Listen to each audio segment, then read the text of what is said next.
us for this TotalMD version 16 feature highlight video. Today we're going to be talking about setting up required and also suggested or recommended fields inside the software. To do this, you're going to just go up to activities, come down to required fields, and decide whether or not you're going to be setting them up in the patient or the billing entry. For today's example, we're going to be setting them up in the patient entry area.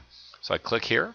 It's going to open up a screen that looks very similar to the patient entry window where you've got your different tabs that you would also see in there. You can pick any one of the fields that's available here on any of these tabs and set them as either recommended or required. To set a specific field as recommended or required, you simply click on it.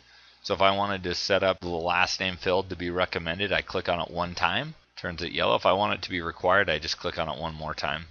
If I wanted to go back to not being recommended or required, I just click on it one more time. So we're going to go ahead and set last name as a required field.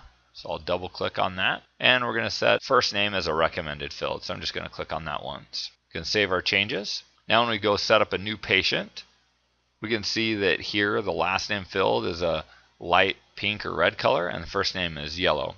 If I tried to save this without that, it's going to come up with an error message that says that the last name must be entered in for this patient. It's not going to give us any sort of messages at all for the recommended fields or the yellow. That's just there as a visual indicator to indicate to the person that yes, it's encouraged that you put something in there, but we're not going to remind you or warn you or keep you from saving it if that's not filled in. Where that will be the case if you don't fill out one of the fields that you've selected to be required.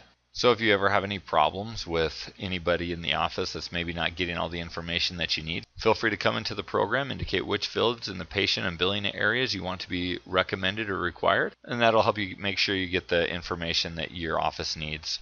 Thank you for joining us on this version 16 feature highlight video.